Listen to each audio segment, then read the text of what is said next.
प्रदेश में अब नया भू कानून लागू होगा। प्रदेश कैबिनेट ने नए सख्त भू कानून को अपनी मंजूरी दे दी है। मुख्यमंत्री पुष्कर सिंह धामी ने कहा कि ये कानून जनभावनाओं के अनुरूप लागू किया है। भू कानून के संबंध में कैबिनेट मंत्री प्रेमचंद अग्रवाल ने कहा कि मुख्यमंत्री ने पहले ही कहा था कि आगामी सत्र में हम भू कानून लाने का काम करेंगे और आज कैबिनेट से मंजूरी मिल गई है। उन्होंने कहा कि सरकार की जो मंशा थी उसके अनुरूप भू कानून लाने का काम किया है और जल्द इसे विधानसभा के पटल पर रखा जाएगा।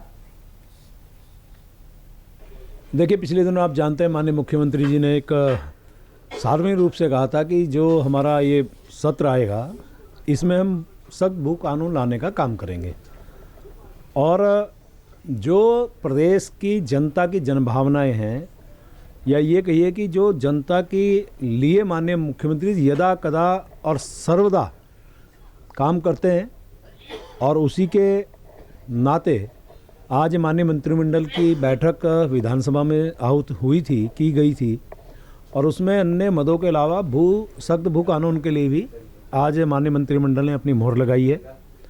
और मुझे अभिनंदन करना है माननीय मुख्यमंत्री जी का कि जो कहते हैं वो करते हैं और निश्चित रूप से जो एक जनता की भावना थी कि बाहर के लोग या उत्तराखंड से बाहर के लोग जिस के लिए ज़मीन लेते थे उस मद में वो काम ना करके दूसरा काम करते थे, यहाँ के लोगों का उससे नुकसान हो रहा था।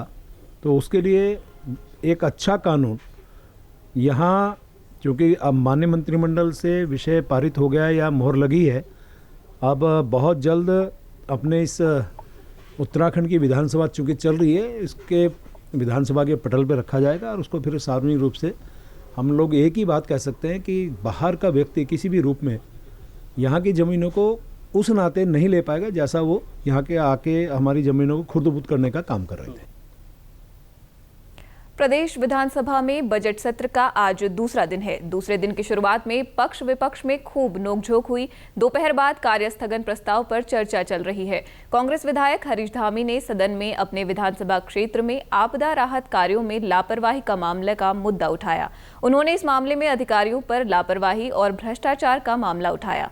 कार्यस्थगन प्रस्ताव पर चर्चा जारी है। सदन में बजट कल रखा जाएगा।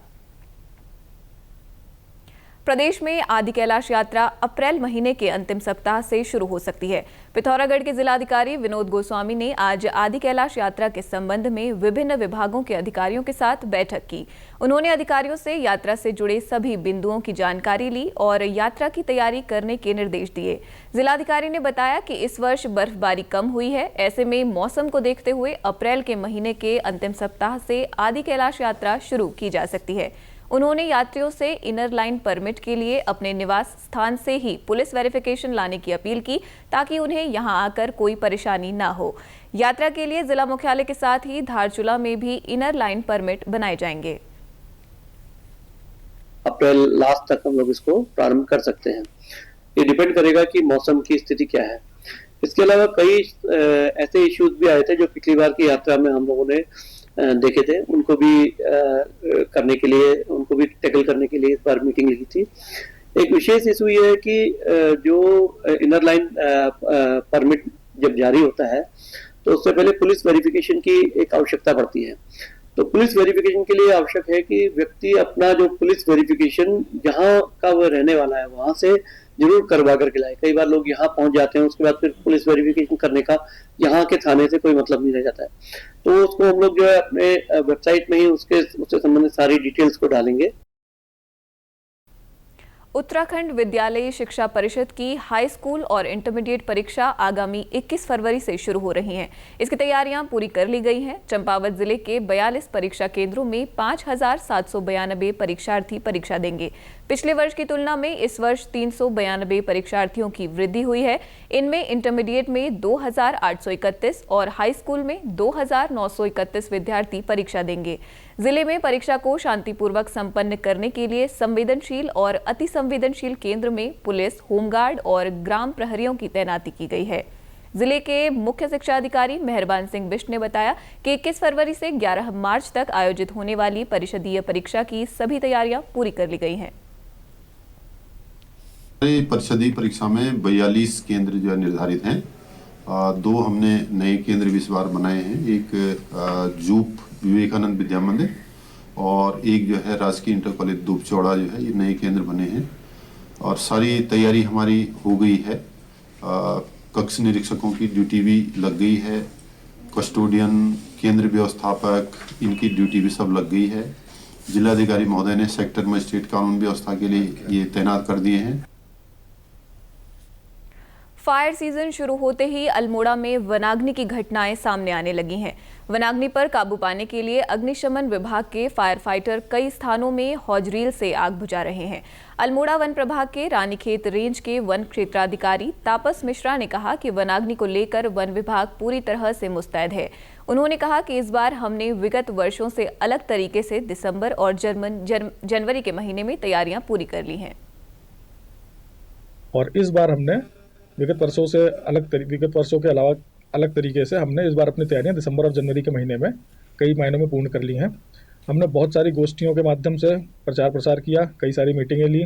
ब्लॉक की मीटिंग हमारी ताड़ीखेत में हुई और हमने जन सहभागिता की ओर ज़्यादा फोकस किया है, बहुत ज़्यादा ध्यान दिया है और हमने कोशिश की है कि हम ज़्यादा से ज़्यादा लोगों तक पहुँच सकें और लोगों को बता सकें कि फायर से होने वाले जो भी हमारे नुकसान हैं उनको हम कैसे कम कर सकेंगे।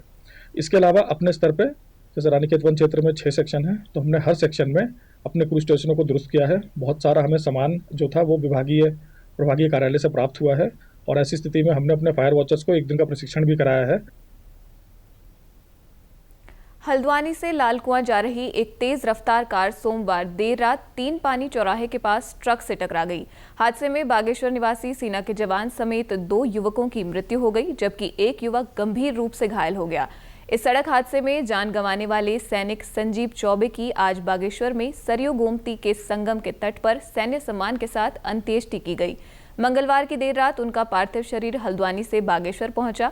आज सेना की टुकड़ी ने उन्हें अंतिम सलामी दी और पार्थिव शरीर पर पुष्प चक्र चढ़ाकर श्रद्धांजलि दी।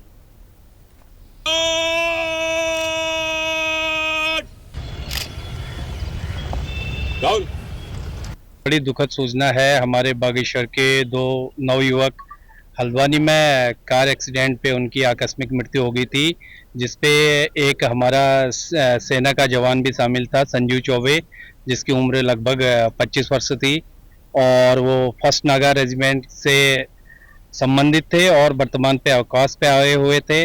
और ये जनपद बागेश्वर में शोक की लहर है। आकस्मिक युवाओं का इस प्रकार चले जाना, मैं व्यक्तिगत तौर पे भी जो शोकाकुल परिवार है उनके प्रति अपनी गहरी संवेदना प्रकट करता हूं। भगवान जो मृत युवा है उनकी आत्मा को शांति प्रदान करे। इसी के साथ अभी तक के समाचार समाप्त हुए। दूरदर्शन समाचारों से जुड़े रहें। मिलते हैं फिर शाम 6:30 बजे के बुलेटिन में। नमस्कार।